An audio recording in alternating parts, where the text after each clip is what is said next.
आप सबको आभार प्रेम। जैसा सावन का समय चल रहा है और इस सावन के पावन अवसर पर और ये सावन अधिकतर परमात्मा के अनंत रूपों में भगवान शिव जी को समर्पित माना जाता है। अब क्यों माना जाता है भगवान शिव जी को समर्पित ये महीना? क्योंकि एक ये देवता हैं ऐसे, वैसे तो सारे देवता सारे भगवान के रूप, पर भगवान शिव एक ऐसे देवता हैं जो प्रकृति के एकदम नज़दीक आ जाते हैं। उन्हें कोई अड़चन होती ही नहीं, कोई परेशानी नहीं होती, इसलिए तो वो इतने सरल माने जाते हैं। और कैसे नज़दीक आ जाते हैं? प्रकृति में जो भी जीव जंतु हैं, वनस्पति है, जो कुछ भी है, दृश्य अदृश्य, आकार निराकार, उन सब को वो स्वीकार करते हैं। कैसे स्वीकार करते हैं? आपने देखा भी होगा कि भगवान शिव जी के गले में सर्प है, जितने भी ये आकार रूप में जीव जंतु हैं, अदृश्य रूप में वो आत्माएं जिन्हें हम भूत प्रेत कहते हैं, वो भी उनको भी उन्होंने स्वीकार किया और शरण दी। इतने सरल, यानी है मात्र बस। पर ये चर्चा हम क्यों कर रहे हैं? आपको लगता भी होगा कि ये तो हमें मालूम ही है। मालूम है इसलिए इसकी चर्चा हो रही है। और जब आपको कुछ मालूम हो या पूरा मालूम हो, उसके बाद अगर चर्चा हो तो उस और अच्छा लगता है। और इसी को कहा गया है सत्संग या एक प्रेमपूर्ण संवाद। और भगवान शिव इतने सरल हैं कि वो प्रकृति की कोई भी चीज़ को हानि नहीं पहुंचाते, पर हम अज्ञानतावश, अंधेवश कभी अपने मुंह के स्वाद के लिए, कभी अपने सिर्फ आँखों की वासना के लिए हम इस प्रकृति का गलत रूप से कभी कभी दोहन करते हैं, गलत रूप से इस प्रकृति का अपने जीवन के लिए इस्तेमाल करते हैं, जो कि ये नहीं होनी चाहिए। जैसे ये पवित्र मास चल रहा है, लोग फूल है, पत्ती है, तमाम चीज़ें भगवान को अर्पण करते हैं, पर इस अंधी आस्था में वो भूल ही जाते हैं कि वो शिव हैं।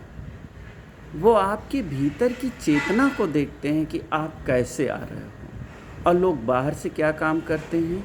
बहुत चीज़ें इस भगवान शिव जी के आड़ में अज्ञानतावश कर जाते हैं, जिससे कि प्रकृति को भी हानि होती है और पर्यावरण को भी गलत तरीके से क्षति पहुंचाते हैं। और ये नहीं होनी चाहिए, क्योंकि भगवान ऐसा नहीं चाहते। जो प्रकृति को पूरा हरा भरा देखना चाहते हैं, सजाना चाहते हैं, संभालना चाहते हैं, वो कैसे हमारे इस अंधेपन को स्वीकार कर लेंगे? जैसे बेलपत्र है, तो आप भगवान को एक दो पत्ती चढ़ा दें पूर्ण भाव से, इतने में ही वो प्रसन्न हैं। और अगर आपके एक दो पत्ती चढ़ाने से भगवान नहीं प्रसन्न हो सकते, तो आप पूरा पेड़ काट कर उनको चढ़ा दो, नहीं होने वाला। इसका मतलब है कि अगर आपके एक पत्ती चढ़ाने से आपकी मनोकामना पूर्ण नहीं होती या भगवान प्रसन्न नहीं होते, तो ये बात तय है कि कमी न उस वृक्ष में है और न परमात्मा में है, बल्कि हमारे अंदर कमी। उसे दूर करना चाहिए। और वो कमी क्या है? पूर्ण रूप से हम प्रेम पूर्ण होकर जाते ही नहीं। जैसे धतूर चढ़ा दिए, पुष्प चढ़ा दिए, दूध चढ़ाए, तमाम तरीके की चीज़ें चढ़ाते हैं, वो नहीं होना चाहिए। सीमित मात्रा में चढ़ाएं कि आने वाली पीढ़ी के लिए भी बचे और कल आपके लिए भी बचे। पर आप ऐसा नहीं करते, यही आपकी अज्ञानता है। तो जब आप मंदिर जाएं तो आप ये तय करें कि परमात्मा को ये प्रतीक मात्र है कि पत्ते चढ़ाना है, धतूर चढ़ाना है, बल्कि इसका संदेश ये है कि जैसे आज सावन के समय, बारिश का समय भी है, इस मास में सारे पेड़ पौधे एकदम हरे भरे हैं, जिस तरफ देखो उस तरफ देखने पर ही बड़ी खुशियाँ होती हैं। तो आपको भी चाहिए कि इतना प्रसन्न हो जाएं कि परमात्मा के सामने हृदय से जाएं, ना कि बुद्धि से जाएं, और इतना प्रसन्न हो जाएं कि परमात्मा को हम कोई काम सौंप कर ना आएँ और हम जाते हैं, एक पत्ता चढ़ाते हैं और उसके बदले में जाने क्या क्या मांग कर आते हैं। ये जो मांगना है, क्या उनको कोई काम सौंपने वाली बात नहीं है? हम उनको काम ही सौंप के आते हैं।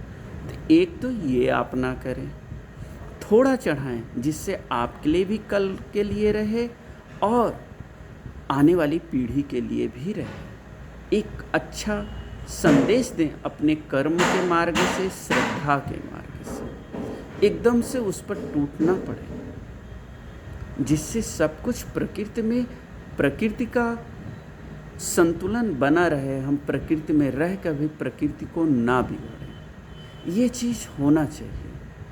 और ये अज्ञानतावश हम ऐसा कर लेते हैं, जो ऐसा नहीं होना चाहिए। देखो, भगवान इस सावन में प्रकृति के एकदम नज़दीक आते हैं, तो आप भी कम से कम प्रकृति के नज़दीक जाएं। कुछ अगर चढ़ाते हैं तो चढ़ाएं परमात्मा को, सब कुछ उन्हीं का है। लेकिन जैसे भगवान प्रकृति को सजाते हैं, एक जिम्मेदारी लेते हैं, वैसे आप भी एक जिम्मेदारी उठाएं कि हमें भी पेड़ पौधों को बचा के चलना है, उनकी सेवा करनी है, श्रद्धा के ही मार्ग से सेवा करें। क्योंकि हमारी सनातन संस्कृति इतनी सुंदर है और प्यारी है कि वो कुछ भी संसार से लेने से पहले उसको सजा के रखी, उसकी सेवा की। जैसे आपको बेलपत्र चढ़ाना है, पुष्प चढ़ाना है, धतूरे चढ़ाने हैं, तो कम से कम आपको पता है कि हर साल हमें ये काम आता है, तो एक एक पेड़ इसका कम से कम लगाएं और इस भाव से उसकी सेवा करें कि कल ये जितना अच्छे होंगे उतने अच्छे तरीके से हम भगवान की पूजा कर पाएंगे। अगर आप ये करते हो तो आप देखो आपका जीवन कितना धन्य होगा। केवल मात्र इतना करें, एक बार ऐसा करके देखें कि आपको जो भी भगवान को चढ़ाना है, पहले 2-4 महीने पहले उसकी सेवा करें, अपने हाथों से लगाएं, उसको पानी दें, खाद दें, उसकी सुरक्षा करें, उसको प्रकृति की जो ज़रूरी चीज़ें हैं उसे दें और जो हानिकारक चीज़ें हैं उससे उसकी बचाएं। और जब वो तैयार हो अपने हाथों से, उसके बाद आप उसे आप दें, तो देखिए आपका जीवन बदल जाएगा। और दूसरी चीज़ आपको क्या करनी है, आपको ये करना है कि कुछ लोग सावन मास में ये विश्वास के साथ कसम खाते हैं कि हम सावन मास तक किसी मादक पदार्थ, मांस मछली या नशे की चीज़ें हम नहीं करेंगे। देखो, चाहे हिंदू धर्म हो, मुस्लिम धर्म हो, ईसाई धर्म हो, सिख धर्म हो, कोई भी धर्म हो, एक जगह सबका मत एक है, और वो क्या है कि किसी भी धर्म में जीवों पर दया करना बताया जाता है और नशे से दूर रहने की बात बताई गई है। सारे धर्मों में नशे से दूर रहने की बात बताई गई है और बेवजह किसी से लड़ाई झगड़े नहीं करने हो। तो आप अगर नशे से दूरी नहीं बनाते तो आप फिर वही लड़ोगे। 1 महीना मान लिया नहीं लड़े, फिर लड़ोगे।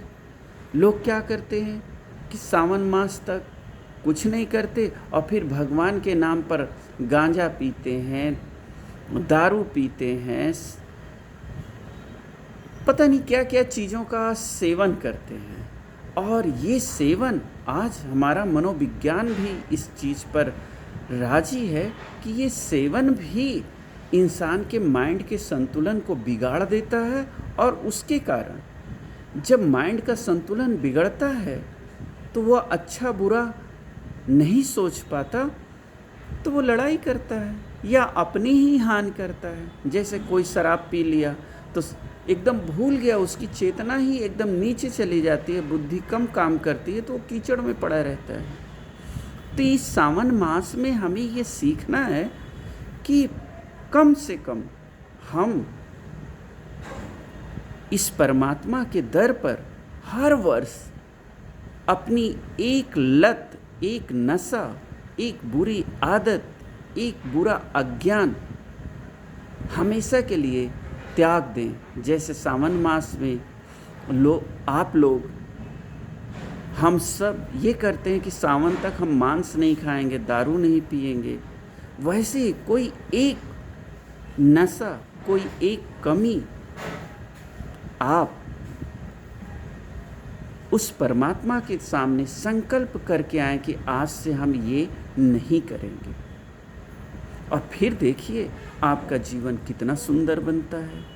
तीसरी चीज़, जब आपका इसी से पैसा बचेगा तो आप इसी पैसे से, जैसे धर्म कहता है कि लोगों को खिलाओ, किसी भूखे को खिलाओ, किसी गरीब बच्चे की पढ़ाई में खर्च करो, कोई बहुत गरीब है, बीमार है तो उसकी बीमारी में कुछ पैसे लगा दो, ये अपने से कमज़ोर की मदद करो।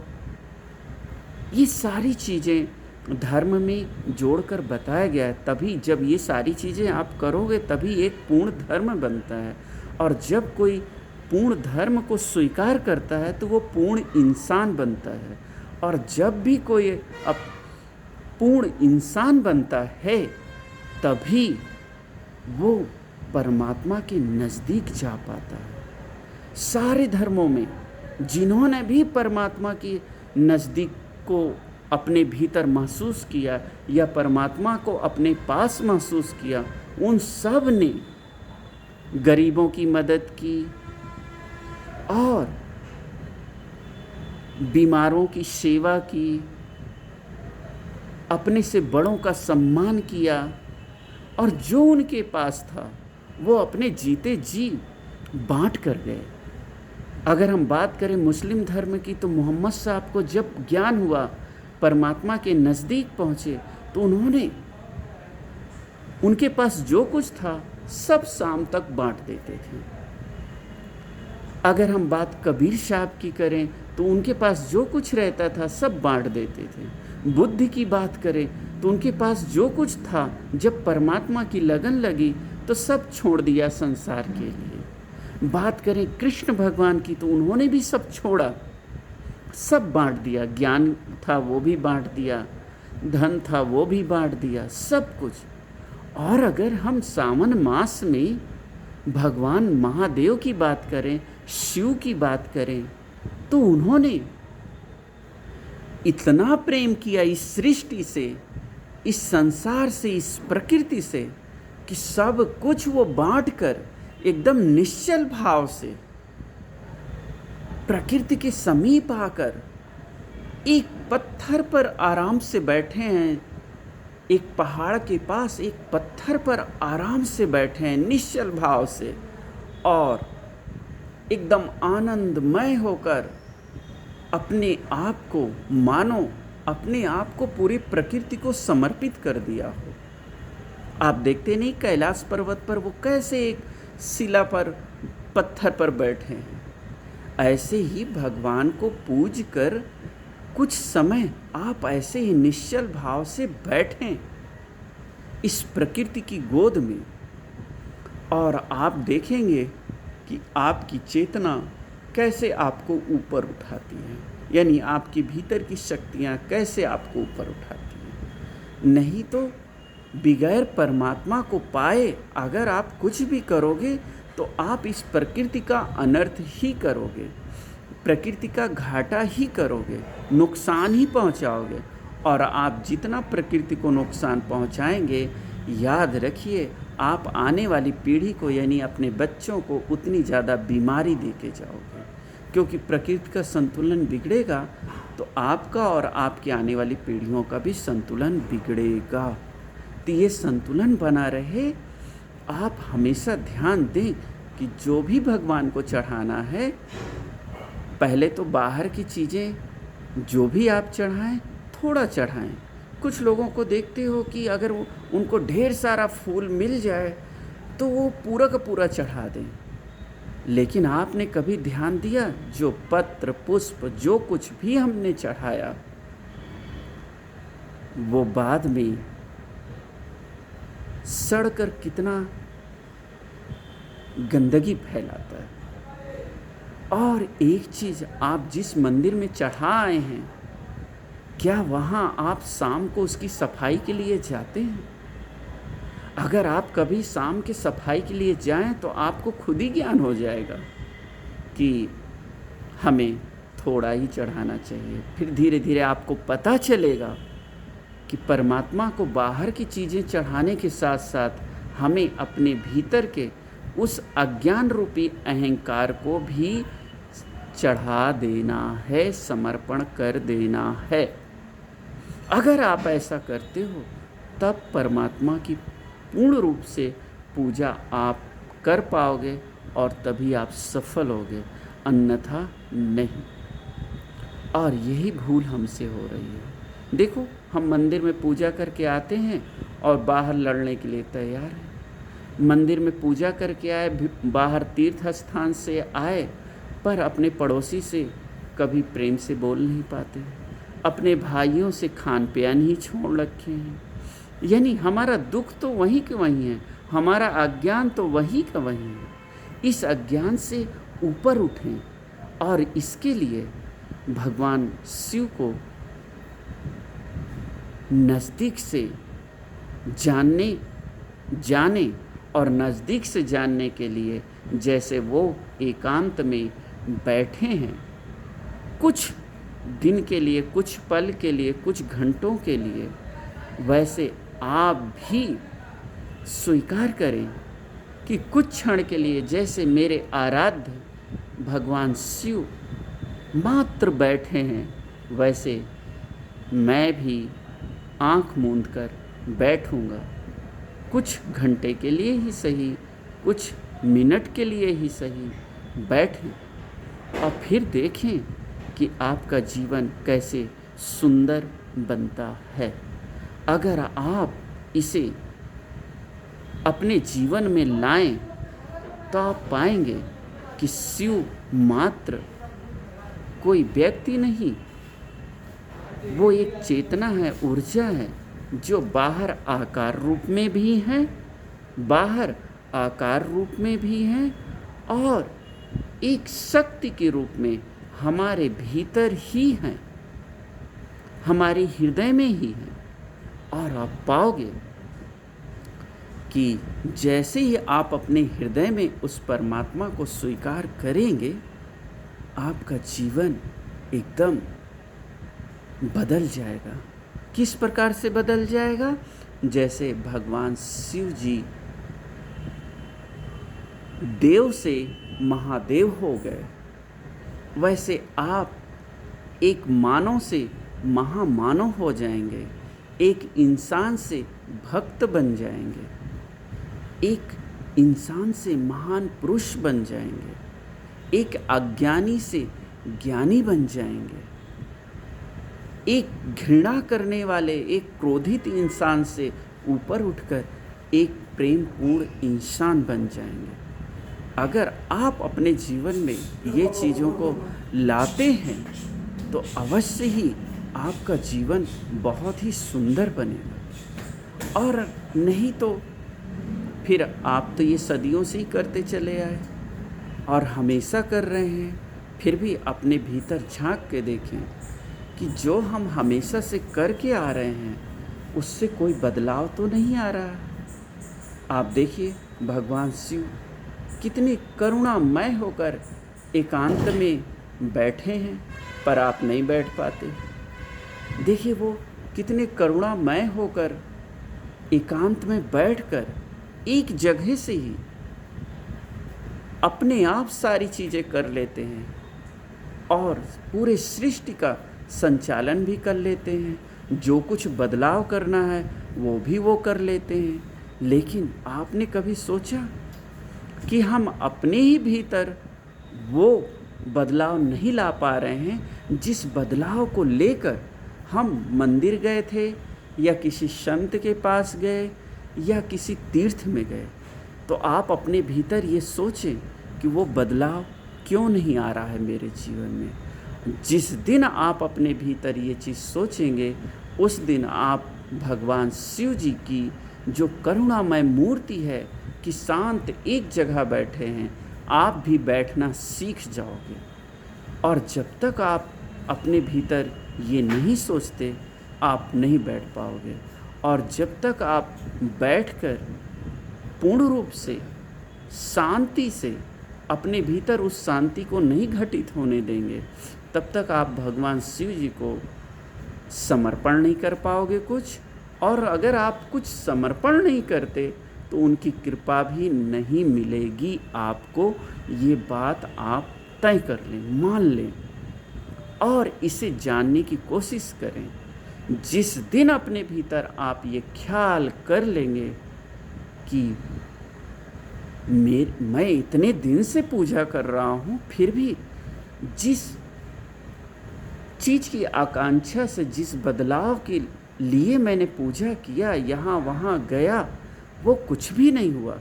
मेरे भीतर वही दुख अपनी ही जगह है, वही सारी कमियाँ अपनी ही जगह हैं, कुछ भी बदलाव नहीं हो पा रहा है। क्यों? तो आपके भीतर चेतना में मौन घटित होगा और वो मौन आपको कुछ देर भगवान शिव के पास बैठने से के लिए प्रेरित करेगी, मजबूर करेगी, समर्पण करेगा। और आपका हृदय जिस दिन समर्पण कर दिया उस दिन आप देखोगे कि आपका जीवन बदल जाएगा। तो देरी ना करें, ज़रूर सोचें कि मैं जिस आकांक्षा से, जिस भाव से गया वो बदलाव क्यों नहीं आ रहा है। तो एक बार जैसे भगवान शिव निश्चल भाव से, सरल भाव से बैठे हैं वैसे आप भी बैठें। बहुत बहुत आभार, प्रेम आप सबको।